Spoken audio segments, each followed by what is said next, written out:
अहम इंद्रो हि देवानां त्वं गावाम इंद्रतां गतः गोविंदैति लोके त्वां कासयन्ति भुवमानवाः।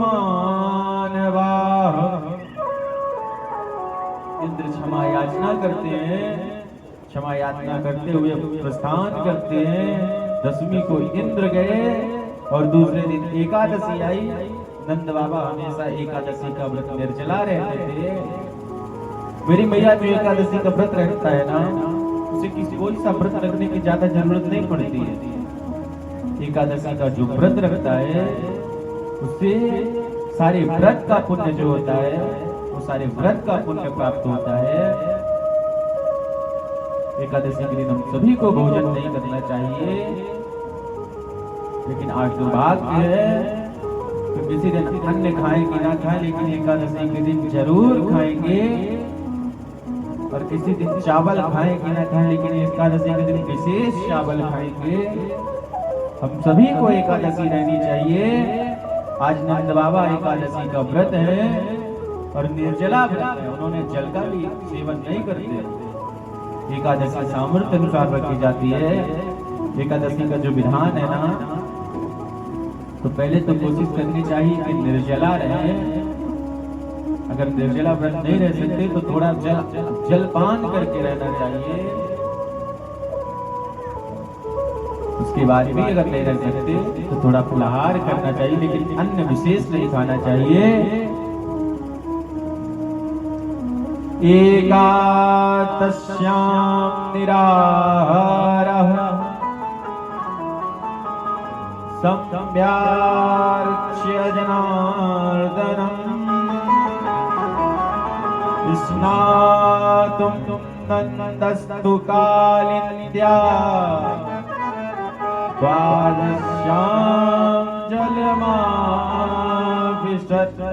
नंद बाबा एकादशी के दिन कुछ खाते होते नहीं है। उस दिन वो विशेष भगवान की पूजा करते हैं। सहस्त्र तुलसी दल का भगवान विष्णु पे अर्पण करते हैं। सहस्त्र तुलसी दल मतलब 100-108 तुलसी का पत्ता लेते हैं और विष्णु भगवान पे अर्पित करते हैं। हम सभी को भी भगवान विष्णु की विशेष अर्चना करनी चाहिए एकादशी के दिन। अब एकादशी का व्रत नंद बाबा बना रहे थे, उन्हें ध्यान नहीं आया और रात 12 बजे नंद बाबा को भ्रम हुआ कि ब्रह्म वेला हो गई, चलो हम नहा के आते हैं कालिंदी मां यमुना पे। और नंद बाबा जाते हैं, कल लोल करते हुए मां जगत जननी यमुना के तट पे जाते हैं और उन्हें समय का आज भान नहीं है।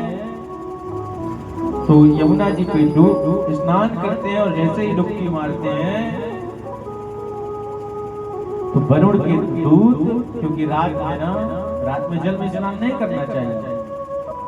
रात में वरुण भगवान के पहरेदार जो है ना, जल में वरुण भगवान का वास होता है। आपने जो वेदी पूजन हो रही है अंदर, वहां भी एक वरुण कलश के नाम से रखा गया है। तो जल पे रात में स्नान नहीं करना चाहिए। आज नंद बाबा को समय का भान नहीं हुआ, तो जैसे ही जल में प्रविष्ट होते हैं कि वरुण भगवान के दूत लेके नंद बाबा को चले जाते हैं। सारे ब्रजवासी देखते हैं और दौड़े दौड़े भागे कन्हैया के पास आते हैं। और जब कन्हैया के पास आते हैं ना, तो कहते हैं कि कन्हैया तेरे बाबा यमुना जी में तो कूदे भाई, लेकिन वो वापस नहीं आए, थोड़ा जाके देखना कहाँ गए। हमारे ठाकुर जी महाराज जाते हैं, जल में तुरंत कूद के छलांग लगाते हैं और वरुण लोक जाते हैं। जब वरुण लोक में जाते हैं तो हमारे गोविंद का खूब मान सम्मान होता है और नंद बाबा साइड में बांधे हैं अक्षरी से।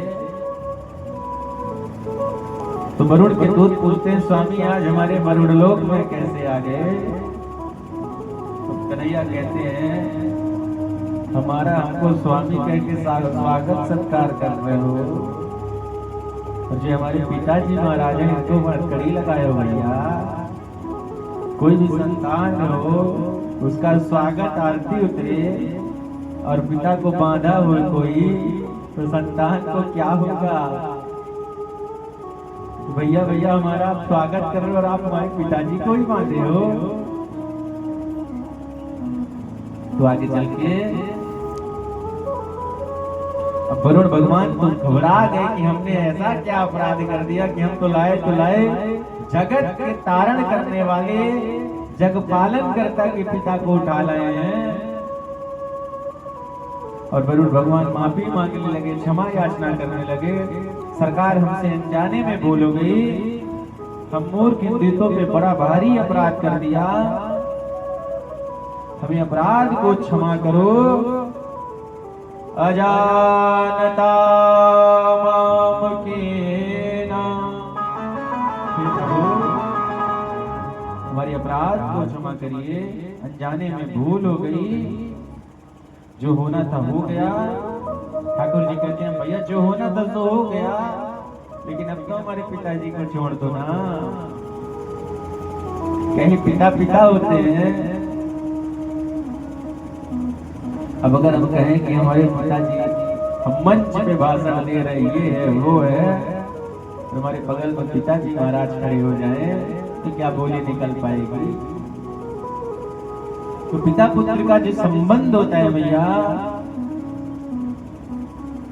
पिता कभी अपने पुत्र को सीने से नहीं लगाता, पिता हमेशा अपने पुत्र को कंधे में बैठा के घुमाता है, माँ हमेशा अपने पुत्र को कलेजे से लगाती है, पिता अपने पुत्र को हमेशा कंधे में बैठाता है।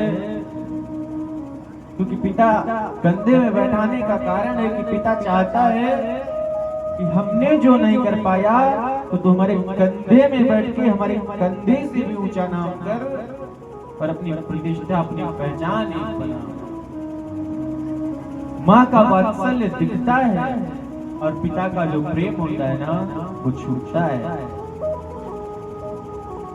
माँ को भोजन कराती है, माँ का वस्त्र धुलती है, लेकिन संसार में जो जीने की कला है ना मेरी मैया, तो संसार में जीने की कला है वो पिता ही सिखाता है। अपने तन को बेच देता है, लेकिन अपने पुत्र को आगे बढ़ते हुए देखना चाहता है। अपने तन के वस्त्र को बेच देता है। अपनी औलाद के लिए पिता क्या क्या नहीं कर देता है।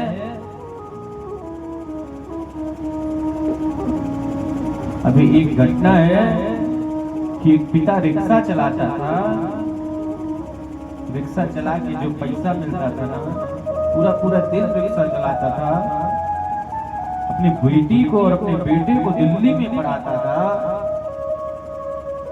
और अपने गांव में रह के ना फटे हुए वस्त्र को सुई धागे से सिलसिले काम चलाता था, लेकिन अपने बच्चों को अच्छी यूनिवर्सिटी में अच्छा पैसा कमाने के लिए पढ़ा रहा था कि हमारा बच्चा, हमने कुछ तो नहीं कर पाया, हम तो ठेला ही चला रहे, लेकिन रिक्शा के बल पे ही हमारे बच्चे पढ़ रहे। लेकिन बच्चों ने क्या किया, पढ़ तो लिए, पैसा भी कमाने लगे, अंत में अपने पिता को ही घर से निकाल दिए। एक घटना है उत्तर प्रदेश में, लखनऊ पड़ता है। एक सेठ जी की दो संतानें होती हैं, दोनों विदेश में रहने लगती हैं।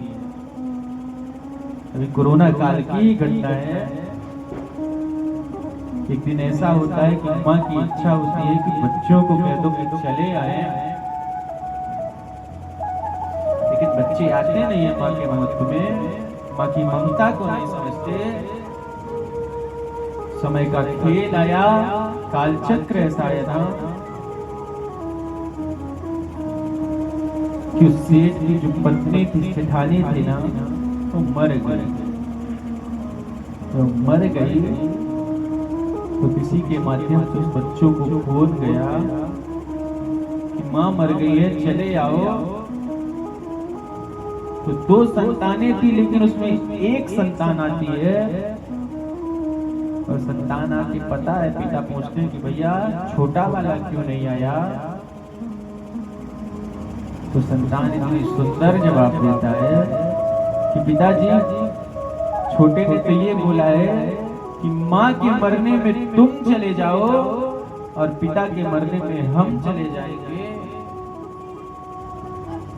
आज उस पिता के ऊपर क्या बीती होगी कि उस पिता ने अपने तन के वस्त्र को बेच के इनको विदेश में भेजा। आज वो संतान कहती है कि माँ के मरने में हम चले आए हैं, आपके मरने पे पिताजी छोटा वाला चलाएगा। पिता कहता है ठीक है ठीक है। पिता अंदर जाते हैं और एक पर्ची लिखते हैं, चिट्ठी, कि बेटा तुम छोटे वाले को कह देना कि उसको आने की जरूरत नहीं है, हमने ही दोनों का कर दिया। और पिता अंदर जाते हैं, राइफल को लोड करते हैं और अपने सीने में गोली मार देते हैं। ऐसी संतान किस काम की, जिसको पिता ने खून पसीना करके इकट्ठा करके उसको विदेश भेजा। अंत में संतान कहती है भैया कि एक को तो हमने अंतिम संस्कार कर दिया, एक का तुम कर देना। तो आज माता पिता के भी हिस्से बंटने लगे हैं। अगर पिता के पास अच्छा खासा माल आ रहा पेंसिल का तो पिताजी मेरी तरफ रहेंगे, अगर पिताजी के पास माल नहीं आ रहा तो पिताजी छोटे वाले की तरफ रहेंगे। तो छोटा वाला कहेगा हाँ भैया क्यों रखे, हमारे बीवी बच्चे हैं, हमको अपने बीवी बच्चों का तो विचार रखना है। लोगों के अंदर ये भान खत्म हो गया, लोगों के स्वभाव से हट चुका है, मर चुका है कि हम जिन बीवी बच्चों के लिए इतना सब कुछ सोचते हैं ना, उस बीवी को लाया कौन? पिता ने ही तो लाया है। बीवी तक पहुंचने के लिए, बीवी तक का जो पत्नी तक का मार्ग, उस मार्ग के लिए हमें यहाँ तक हमें जन्म दिए, हमें पाल पोस के बड़ा किए, हमें चलना सिखाया, हमें अध्ययन कराया, हमें धन कमाना सिखाया। और आज बीवी के लिए अपने पिता को घर से निकाल दिए। क्या वो पत्नी सबसे अच्छी हो सकती है जो अपने आते ही सास ससुर को घर से निकाल दे, या वो पत्नी अच्छी है, लक्ष्मी का स्वरूप है, जो अपने आते ही अपने घर के भाग को बदल दे? एक औरत चाह लेना सिर्फ परिवार को सुधार सकती है, क्योंकि 14 रत्नों में एक औरत रत्न कहा गया है। एक कन्या, एक बेटी जो होती है ना, उसकी सारी भूमिका होती है। वो कुछ दिन तक तो बहन बनती है, फिर किसी की बेटी बनती है, किसी की बहू बनती है, तो किसी की सास बनती है, तो किसी की पत्नी बनती है। सारे कर्म एक औरत के होते हैं। औरत का जब विवाह होता है ना मेरे भैया, तो उसके नाम के साथ साथ जो उसका गोत्र होता है ना, वो भी गोत्र भी खत्म हो जाता है। जब आपका गोत्र खत्म हो गया, हम ससुराल पहुंच गए, और ससुराल में जाके हम सास ससुर का ही सम्मान नहीं करेंगे तो किस काम का जीवन है? आज हम अपने सास की सेवा नहीं करेंगे, अपने सास का सम्मान नहीं करेंगे, तो कल हम भी बहू बनेंगे, हमारी भी बहू आएगी, हम ये चीजें भूल जाते हैं। और जैसी करनी है ना भैया, वैसी भरनी पड़ेगी ही पड़ेगी। ये संसार में आपने जो बोया है वो संसार में ही काट के जाओगे। इस संसार में अगर आपने गेहूं का पेड़ बोया है तो गेहूं ही काटोगे। उसी प्रकार इस संसार में अगर आपने जैसा कर्म किया है, उस कर्म का परिणाम भी आप इसी संसार में भोग के जाओगे। और आज हर घर में विडंबना है। किसी घर पे सास का झगड़ा बहू से होता है, बहू का झगड़ा सास से होता है। बहू अपने ननद को देखना नहीं चाहती है, ननद अपने सास को देखना नहीं चाहती है। अगर सास बहू का झगड़ा खत्म करना है ना मेरे भैया,